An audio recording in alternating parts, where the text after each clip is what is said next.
Yeah, that was the hardest thing for me. Like, I'm not going to see my kids grow up and launch. And they were old enough to really understand what was going on.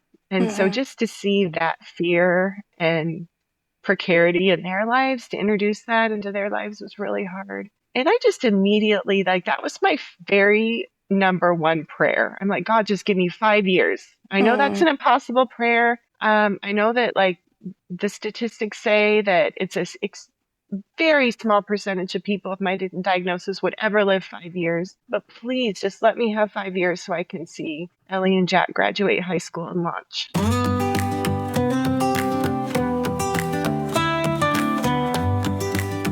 Welcome to the Inheritance of Hope podcast. Every day, 562 children lose a parent to terminal illness. They shouldn't have to face that alone. You can pretend to avoid the painful realities of illness, grief, and death, or you can deal with the real stuff in caring community. On the podcast, people in Inheritance of Hope's community share raw, personal stories of pain, trials, and the shadow of death, which are also stories of joy in terminal illness. Find more Inheritance of Hope community at inheritanceofhope.org. Okay, welcome to the Inheritance of Hope podcast. Why don't you introduce yourself and tell the audience who you are and a little bit of your background? Sure. Hi, I'm Jenae Dryden, and I am a 45-year-old woman with grade 4 glioblastoma brain cancer. And I live in Washougal, Washington, which is pretty close to Portland, Oregon. And I have a husband of 25 years and two kids. My daughter is in her first year of college up at Wheaton College in Illinois, and she's 18. And my son is a junior in high school, and he's 16. And I was diagnosed about 3.5 years ago. So October of 2021, and it came as a complete surprise. My kids were 13 and 15 at the time. And it was just a really scary, like I got a seizure at my in-laws' dining room table in front of everybody, like my family, my brother and sister-in-law and their kids, and my mother-in-law. Thankfully, they were there to take care of the kids, take care of me, call the ambulance.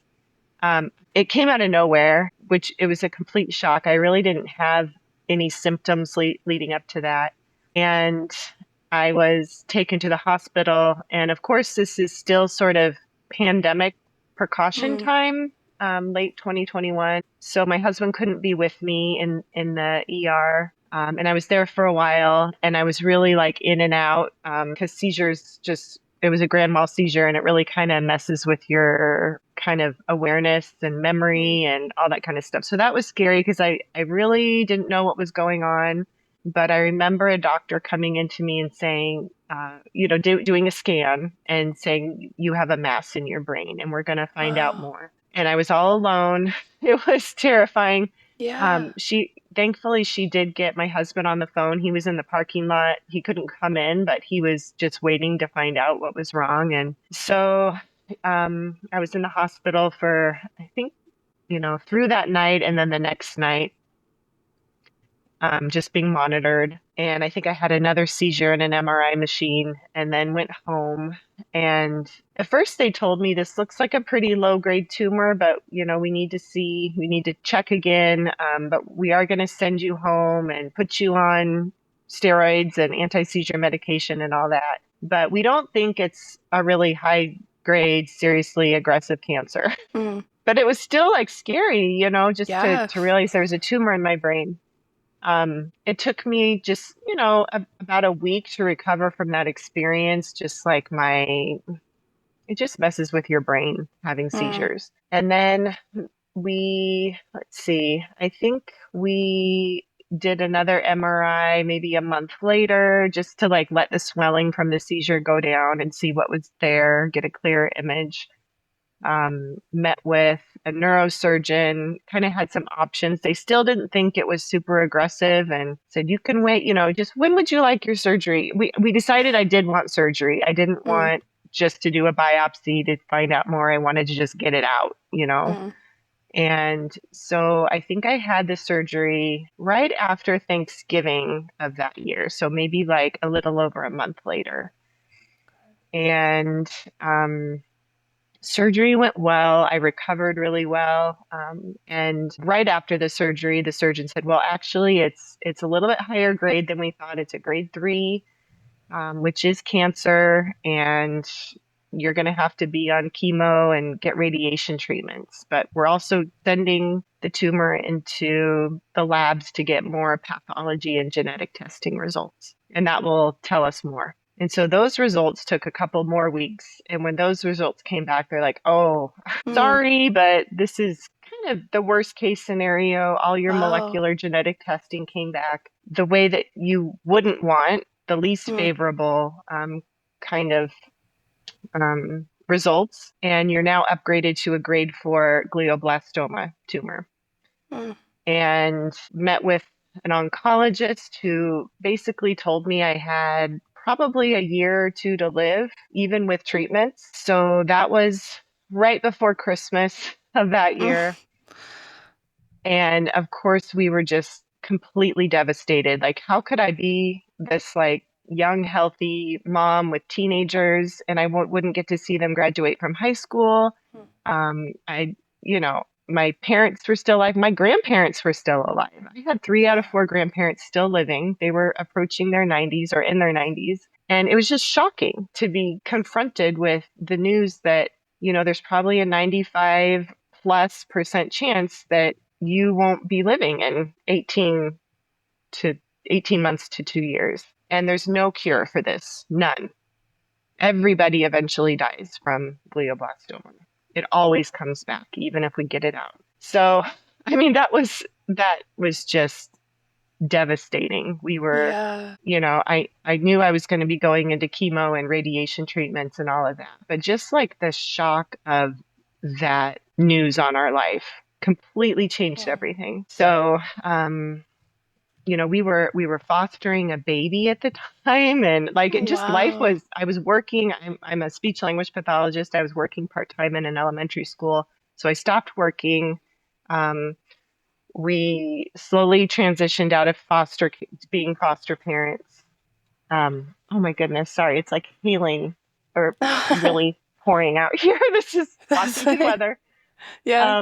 And so, yeah, so then we just were, okay, wrapping around our family, bringing in, sharing the news. That was one of the hardest things was telling people, telling Mm. my parents, th- telling my siblings, telling my best friends, and all these like phone calls and like, come over. We have news to share with you, like helping our Wow. kids telling their teachers and counselors and like this is what's going on in our family, and it just felt like over and over we were having these really really hard conversations with people, and we're just so grateful. We have such wonderful people in our life. We're really connected to a church that has longtime friends and very close friends who care for us. Our family was wonderful. Of course, they were my parents were just heartbroken and sad, and Yeah. my siblings and best friends, but everyone was just so supportive and immediately started praying for me, praying for us, caring for my kids, my husband. It was really amazing to see how people just wrapped around us right away. Mm. So that was a beautiful thing during that hard. And then I started radiation treatments in January, and that was 6 weeks, 5 days a week, every day Mm. going in, getting my brain radiated, and Wow. then started oral chemotherapy at the same time as that, and then had a little bit of a break, and then did about 5 months, 5 or 6 months of intermittent oral chemotherapy at a higher dose. So, all in all, I was pretty much done. And that's standard of care treatment. I had just Okay. standard of care treatment for glioblastoma. And I was done with that probably September of 2022. Mm. So almost a year after my seizure. Um, and in the meantime, I lost like half of my hair and it came back curly. It's straight right now, but normally it's curly.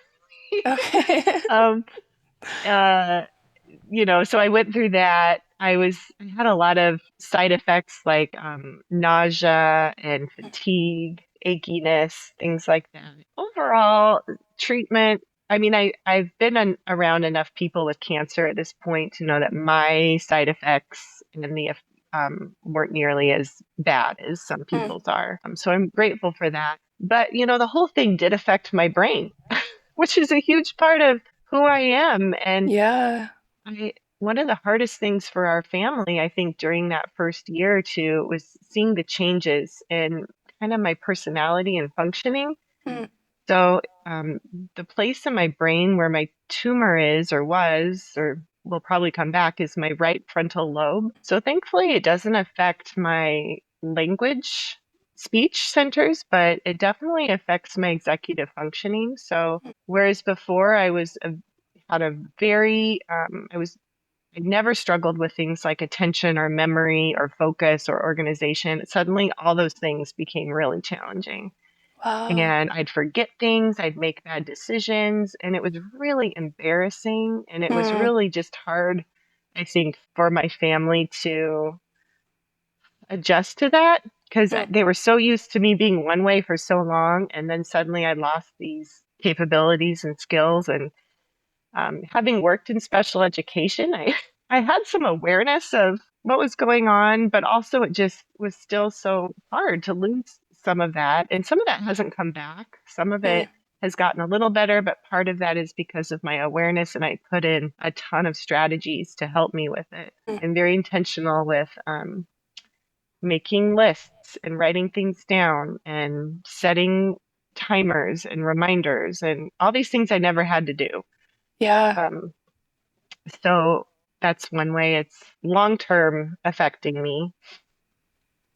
And I went on a ketogenic diet, which and was that just a number of people kind of and resources kind of directed me to that, which is supposed to be, it's not a cure for brain cancer, but it can help prolong the time until the cancer comes back. So, Mm. but it's also a huge impact on my just daily life, managing that very strict therapeutic diet. So Mm. that's a huge part of my journey now. Um, let's see. What else, Ellie? What else would you like to know? Within all that time, I did get connected to Inheritance of Hope, so I Mm. can talk about that if you'd like. Yeah. Well, man, I feel like so much came up as you were sharing that I want to ask so many questions. And Hmm. um, I think one thing that immediately comes up is, when you were first diagnosed, you were given this timeline and the Hmm. initial fear of, what do you mean I won't see my kids graduate? Yeah. And now you have passed that timeline, and it sounds Hmm. like you've seen one of your kids graduate as Yes. they're in Yeah. college. So, Yeah. man, can you talk about that? Yes, I can. Probably with a tissue, because Yeah. um, and so when Ellie did, I was just like, I mean, it was such an interesting moment because a lot of Mm. parents, when their firstborn goes to, and she went far away. She's like two time zones away from us. She was, Mhm. she flew on an airplane, Yeah. and um, it's very bittersweet to like say goodbye to that stage of parenting. But for me, I was like, oh my goodness, I'm here for this. I am with Yeah. her at this moment. And I'm so grateful and I'm so proud of her. And she did so well getting through high school.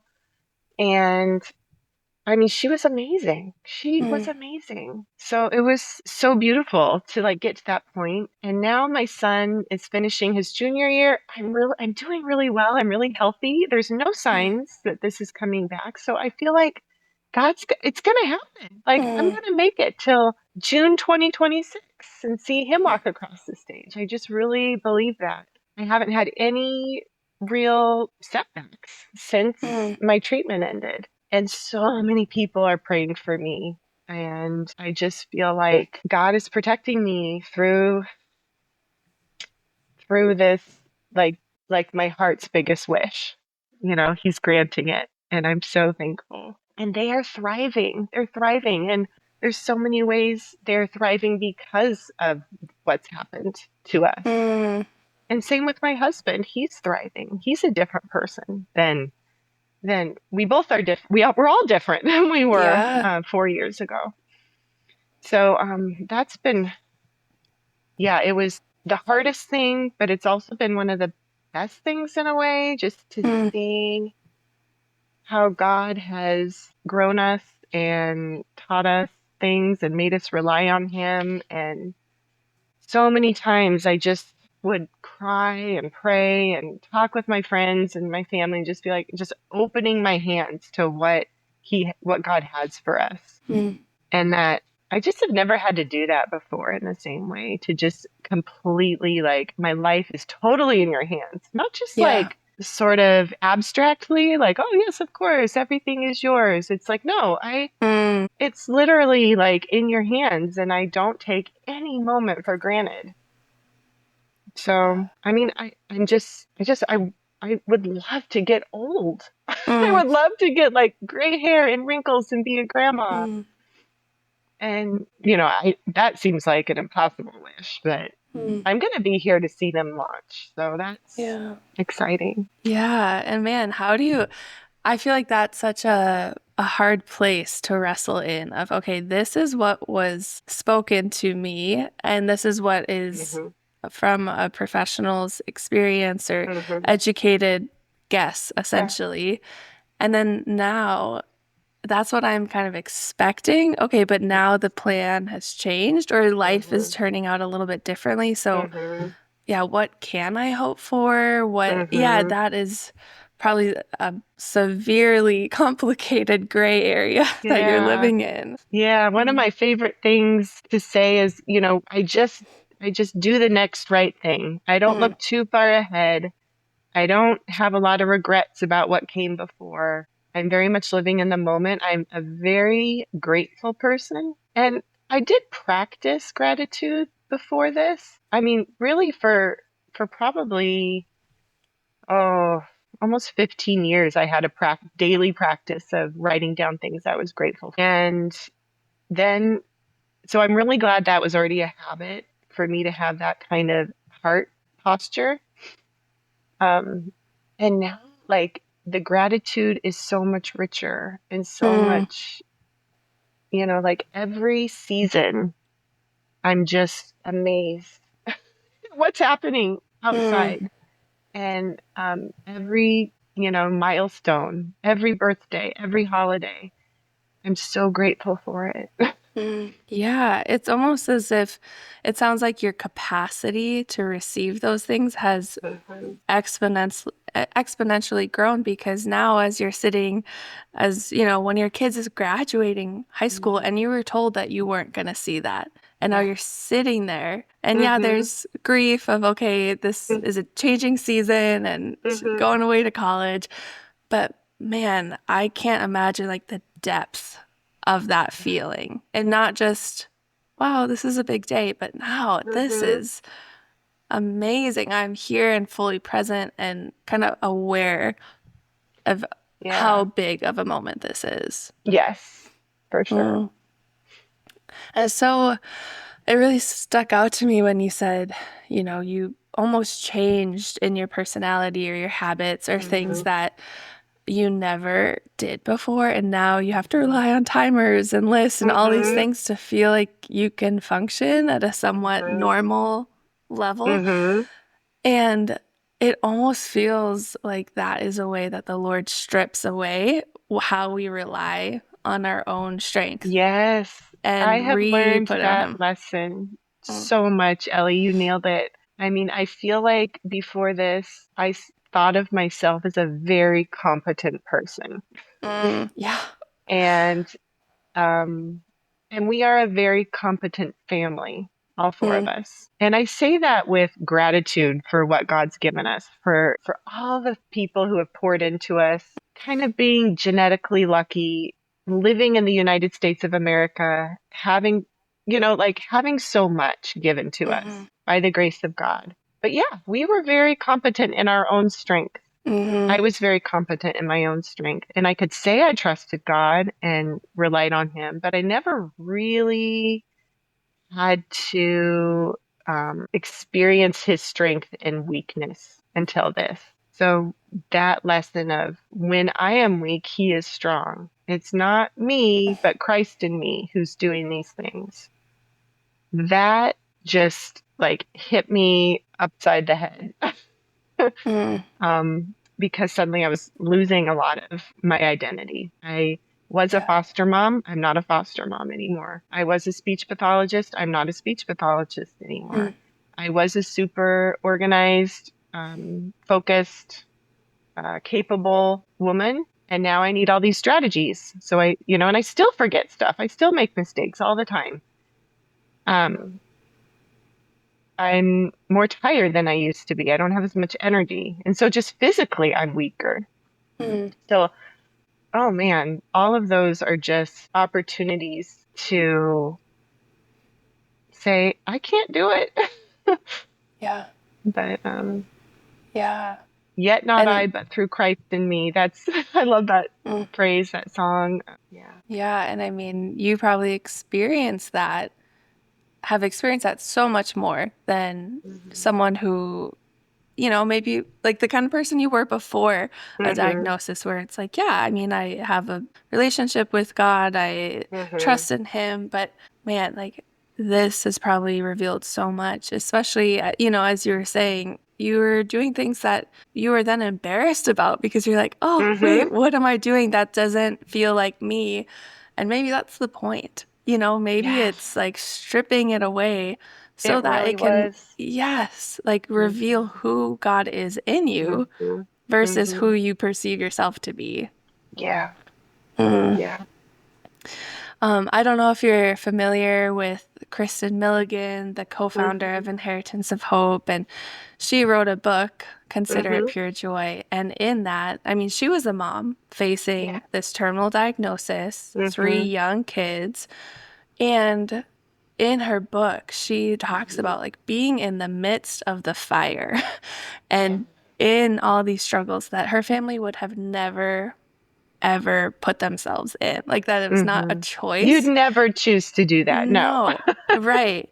And she said, if I knew that the Lord was not biased, I felt like God's favorite child in the midst of all the fires and the trials that she was going through. And I'm curious if you in your journey have experienced like being loved as God's favorite child. Oh, yes. God's favorite child in the midst of all this.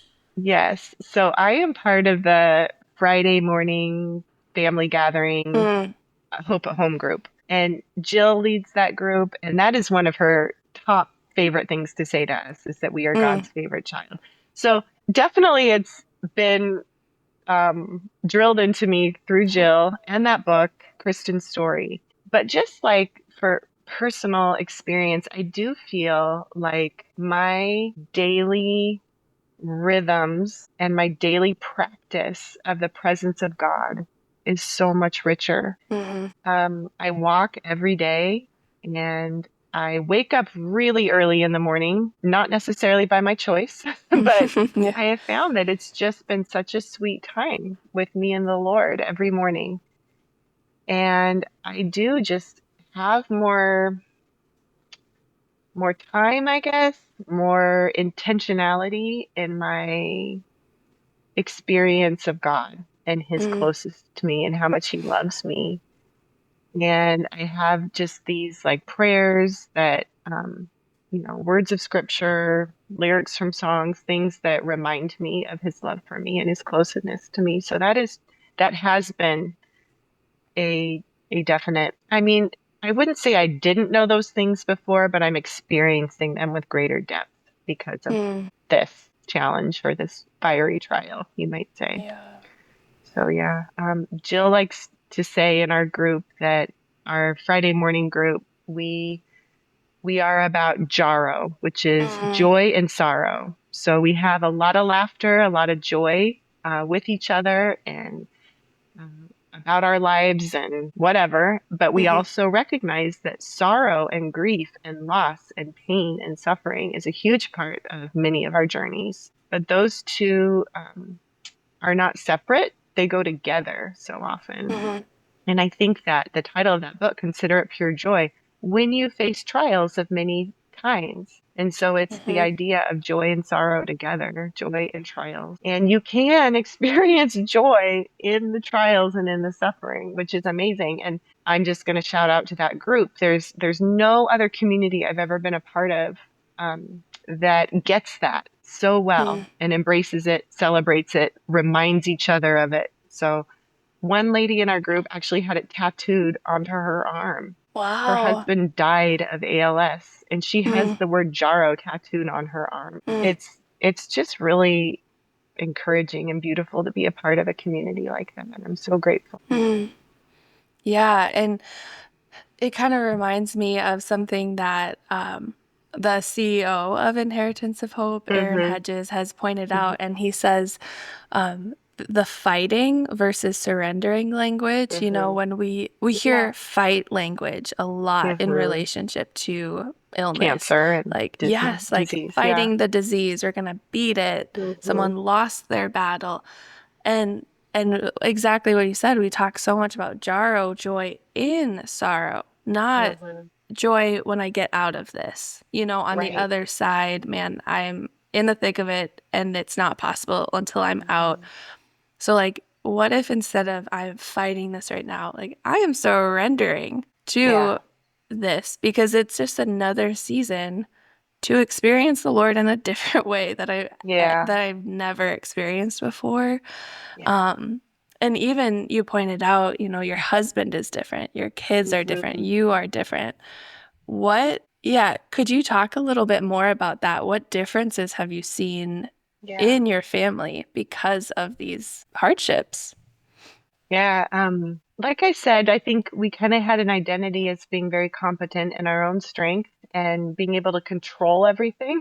Hmm. Now, we have had some really important lessons in our life prior to this that helped us realize we are not in control, Hmm. which have been healthy and good for us. But I'd say that, especially for my husband, he just seems it's ironic, but he seems less anxious, more Wow. relaxed about our future, about his future, about our kids' future than he ever did before. Hmm. Because he just knows, like, I can't control this.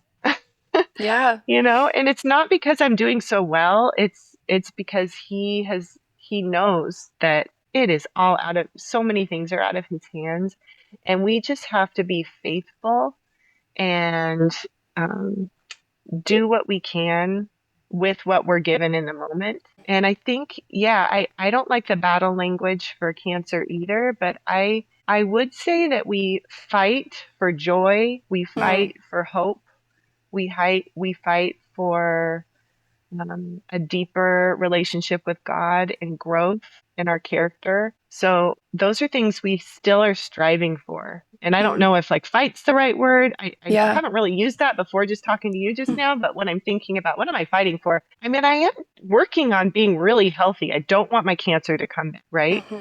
Hmm. But I don't think of it as a battle to be won.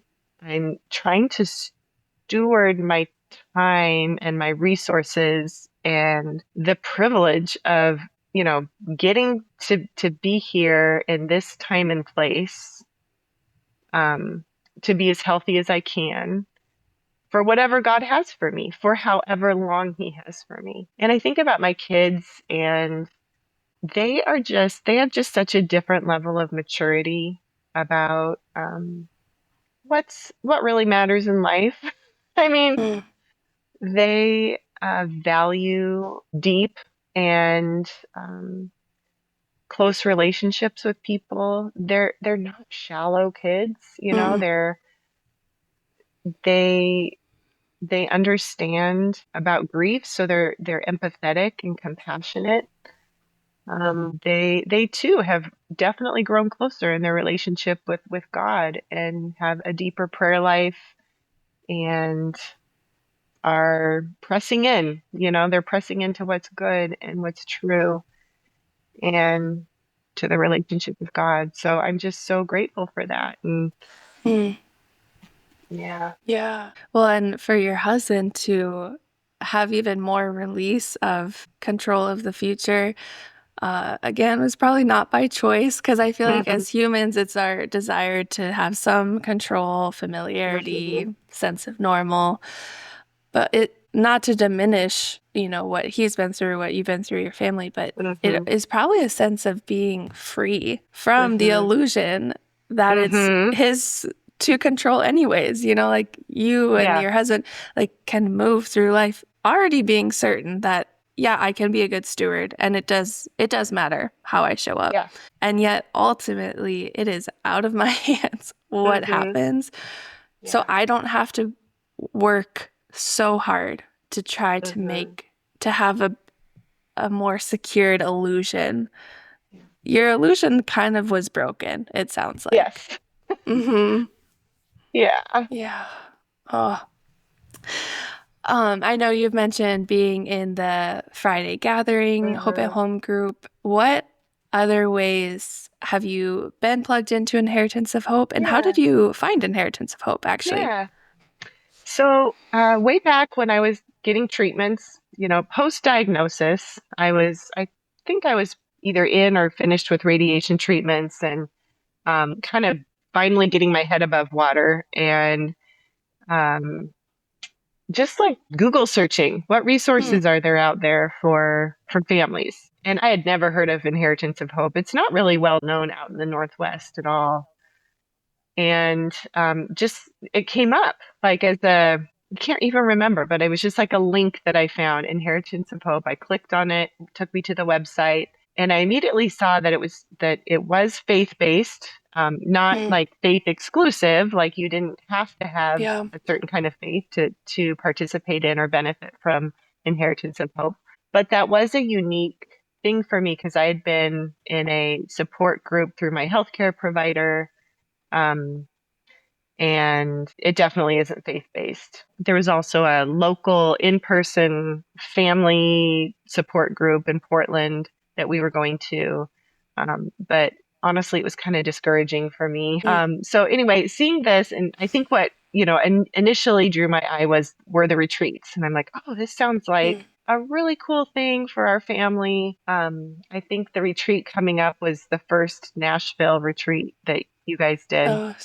And we'd never been to Nashville. And I'm like, this sounds really fun. Look at this place. There's a water park. I was like talking it up to my kids. And they're a little bit like, they're teenagers, they're not like, I don't know. But then Yeah. like we kept talking about it and they're like, yeah, let's sign up. Let's try. Let's Hmm. apply. And so we got in. It was probably just a couple months before the retreat and we went and we had a blast. It was a really fun time just making memories as a family. It was a Hmm. beautiful resort. We had a lot of fun together. I loved all the legacy information.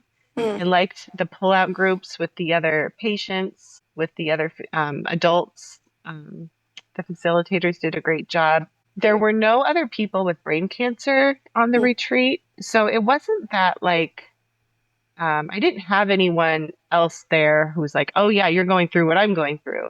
But all of them were faced with a terminal diagnosis. Hmm. Many of them had cancer.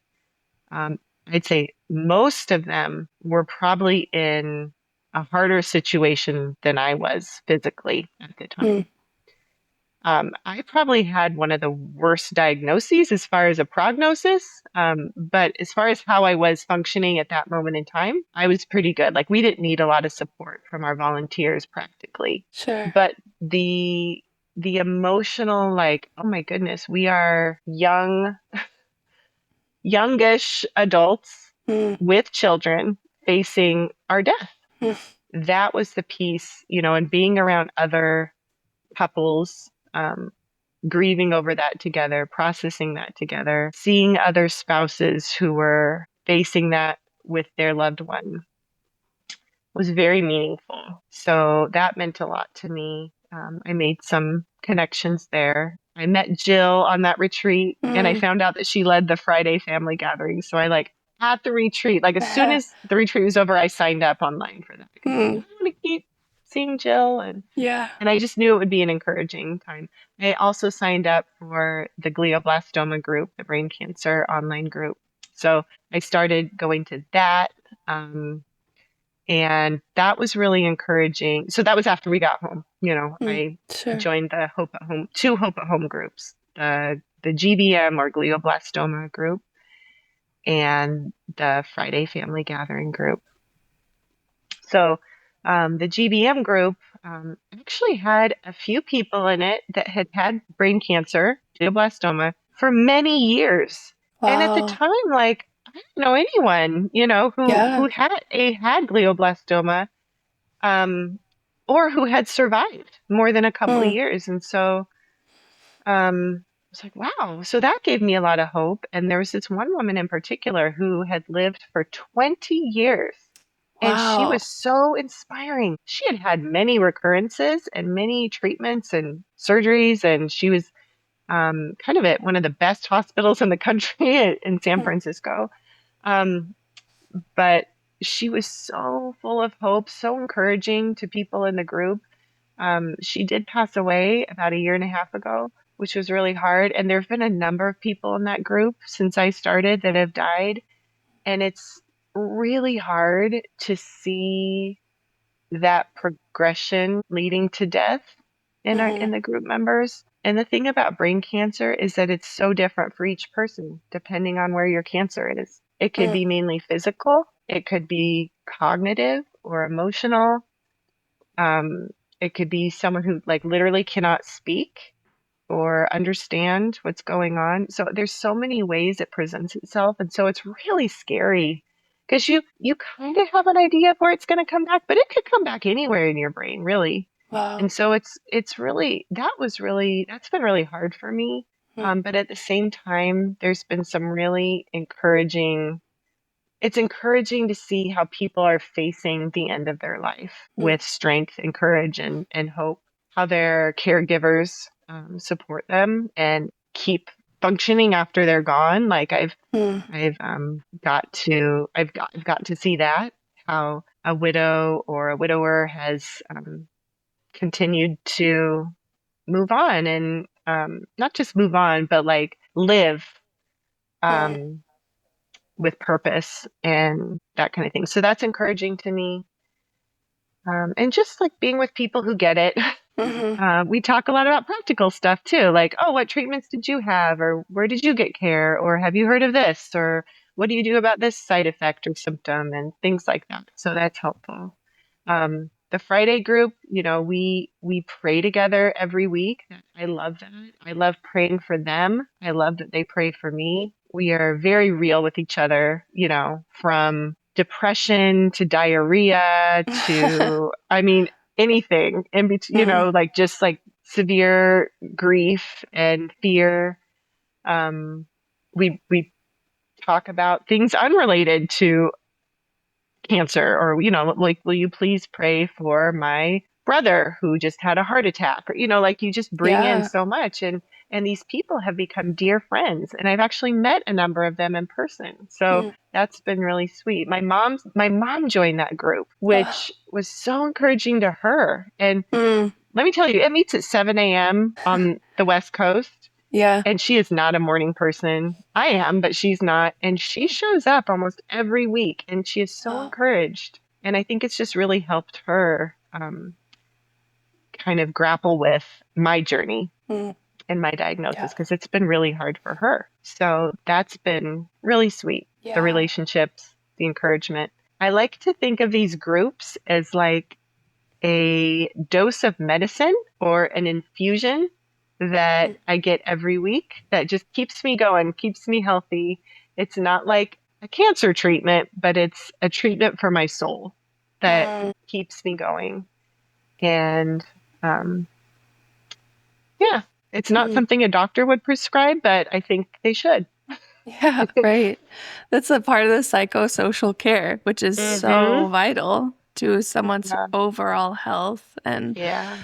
yeah, and I love that the Friday gatherings, it's a Hope at Home group that is open to anybody, you know? Anyone. Yeah. Mm-hmm. So you don't have to have a diagnosis. You don't have to Mm-hmm. be the child of someone diagnosed. Like you can join and you should. Facing terminal illness is difficult enough, but you don't have to go through it alone. Whether you're at home, in a hospital bed, or on the road, join us. We are a community of people that get it. Find the connection, support, and hope you deserve.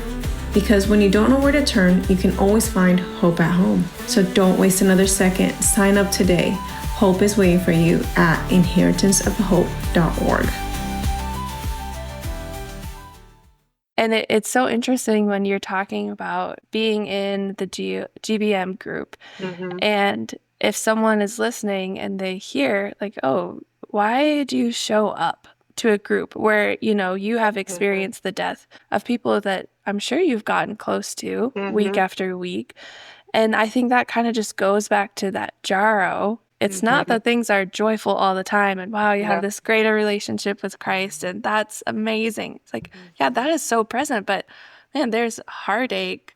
But as you were describing, I felt like it was just it's a sacred place It really where, is. yeah, you can experience Mm-hmm. closeness with people in any season. Like Yeah. for you, someone who's been given a timeline and have exceeded that timeline and you Mm-hmm. know you're doing well, and then other people who are nearing the end of their life and everyone in between, like that is so beautiful, hard, but man, that's It sacred. is a sacred place. That's a good way of putting it. I have definitely felt that sacredness or liminal kind of moments in these groups when we are approaching someone's death or praying for someone who's just going through just immense pain or suffering.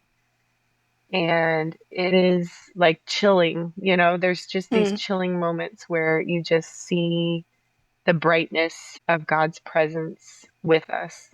We mm, and Friday on Friday we often say that like Jesus is on our Zoom call. He's one of these little boxes in the corner. You mm, know, you can't see him, but he's here with us, and we definitely feel that most weeks. And mm. we just love each other so much too. So it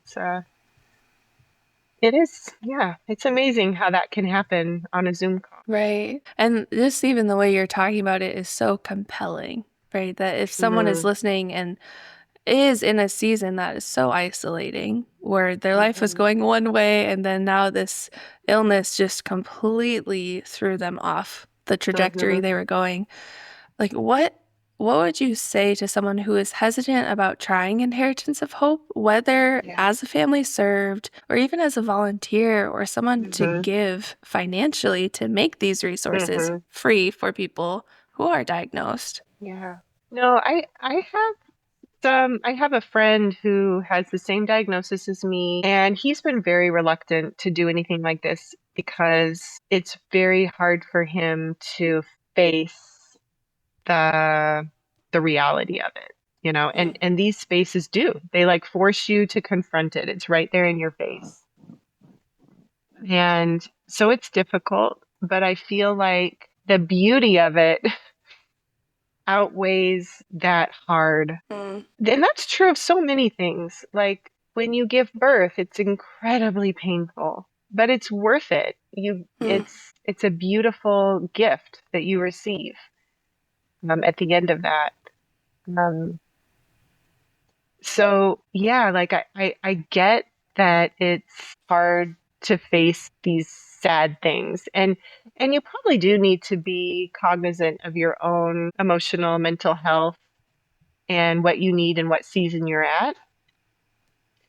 For me, I feel like I had maybe the internal foundation from my faith, from my community, um, my previous experiences walking through hard things that help me keep going when it's really sad and hard. But I won't lie, mm, like there have been times like I get off those calls and I am like crying, weeping, crying out to God, like, why are you letting this happen to her? Like, but I feel like that's part of it too. God wants us to be so real and raw with him. And I don't want to just live in a pretend happy life. It's not real. That's not what this world is. This world is full of suffering. And I feel like so many people, and at least in my community, are so like sheltered from that.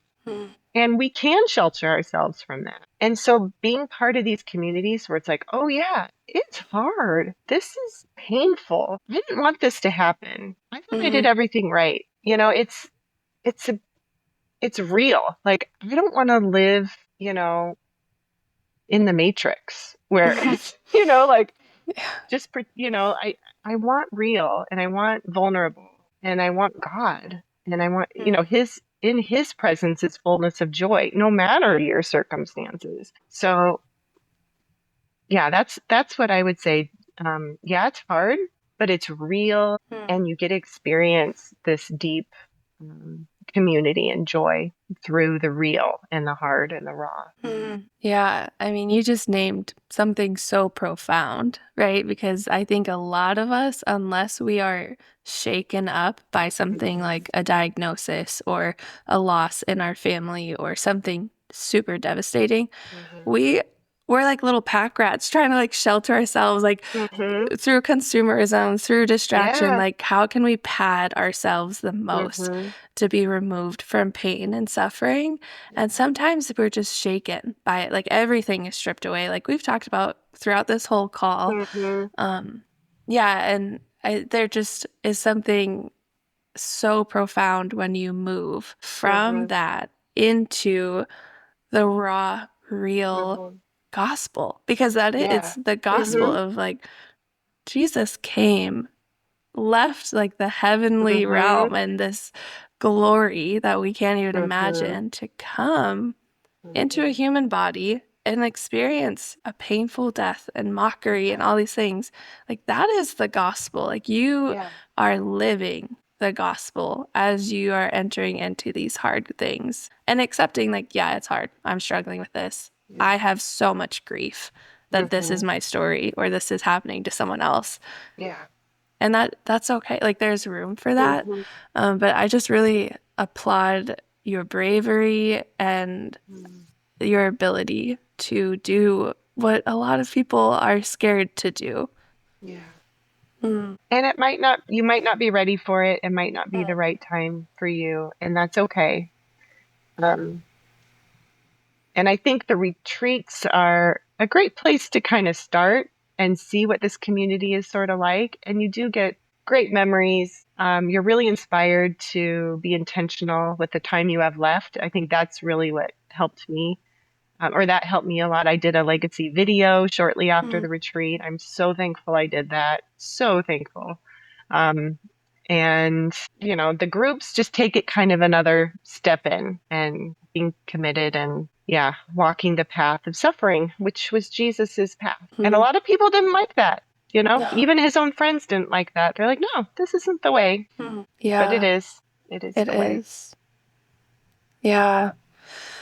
Wow, that's so good. And I want to end with a question that we end the podcast with all of our guests with is, whose legacy has impacted you, whether in their life, their death, or just in general? Like, because legacy is something that sounds like you're really intentional about. You made a legacy video, all these things, but like, who has almost passed the baton on to you through their legacy? Yeah, I'm going to say my grandma, Barbara Pruitt. She was alive when I was diagnosed. She had dementia and it slowly got worse over the last, over the next couple of years. And she passed away, let's see, almost 2 years ago now, 1 or 2 years. I don't remember. But anyway, she, it was she was very close to my family. Like she was sort of more than just a grandma to me. We sometimes lived with her or on the same street as her. And she was just a very strong and spunky and faithful woman of God. And she and my grandpa really started my family on their journey of following Christ. So I'm really grateful for their legacy of making a decision to follow Jesus and raise their kids to follow Jesus, who then raised me to follow Jesus. Mm. And she was just this amazing prayer warrior. And I kind of realized this more after her death. She had these journals that had, in which she wrote prayers for all of her family members. And I had one that was a period of time when I think it was the summer after my senior year of high school. And we lived on the same street. And we went on a number of little family vacations together. And I think every single one of my cousins had come into town or they went and visited during that period of time. And she had written down prayers for every single one of us. Oh. And that just really, and then I got to, she and my grandpa died within a few months of each other. So they had like a shared memorial service, and I got to write their eulogy and help deliver it with my siblings, which was incredibly special and meaningful. But just like preparing that and thinking about that was all about their legacy, right? Like their lives and how they lived and how they invested in us. And I just really, really appreciate the way they faithfully prayed for us and loved us. And I feel like I'm trying to do that for my children and nieces and nephews and friends and group members.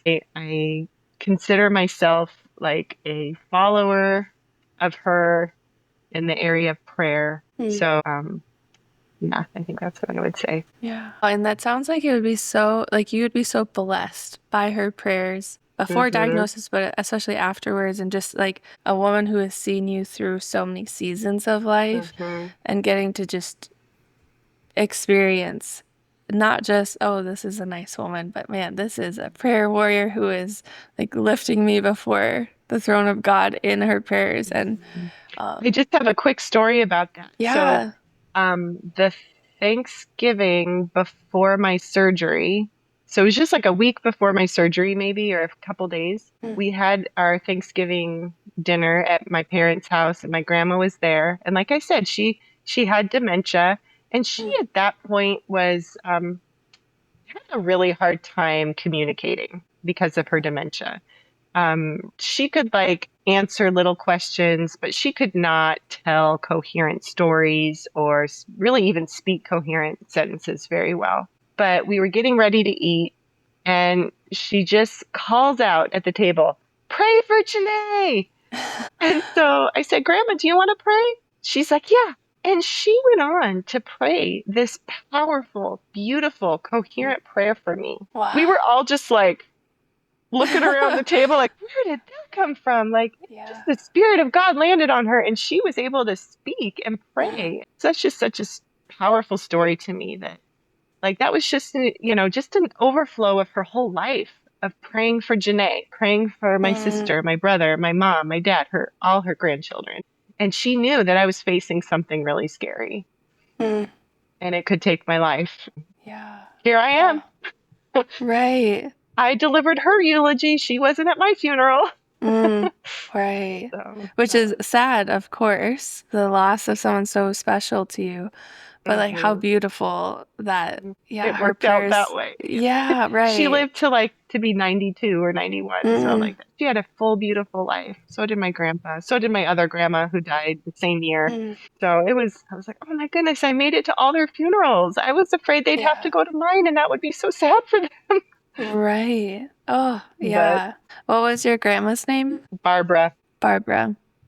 Well, I think we could all strive to be a little bit more like a Barbara in the world and in our prayer life and bless others the way that she's, just blessed you, and her legacy has continued to impact you throughout the years. Well, Jenae, it's been such a privilege to hear your story, and I get to ask you questions and almost just, give you a platform to share this with other people who will, I guarantee, will resonate with your story and find hope and inspiration through the way that you've chosen to approach hardships. So thank you so much for your time. Oh, thank you, Ellie. It's been a pleasure, and I'm really thankful to be here.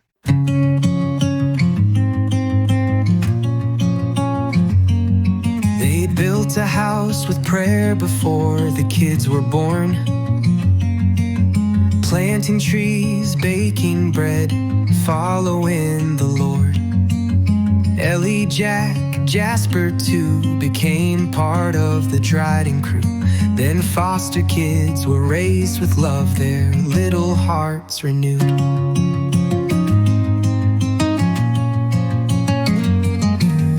Family dinners twice a month, lake trips with the Donahues.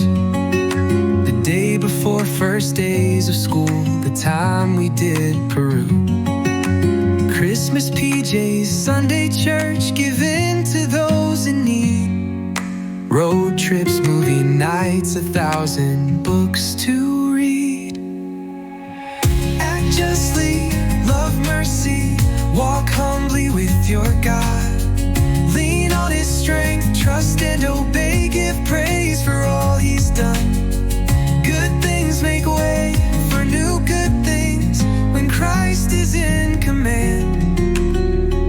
He holds our future firmly in His hand.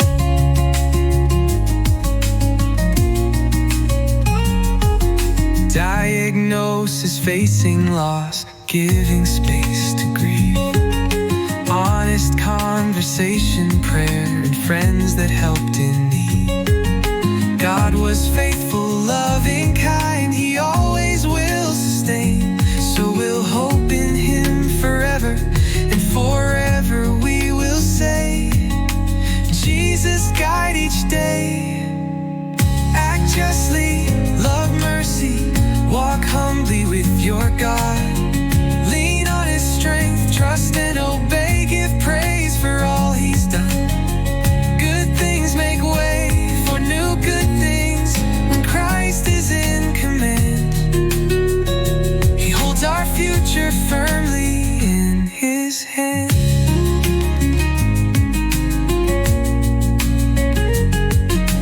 John, Jenae, Ellie, and Jack, just do the next right thing. Have the best day available, and dance and laugh and sing.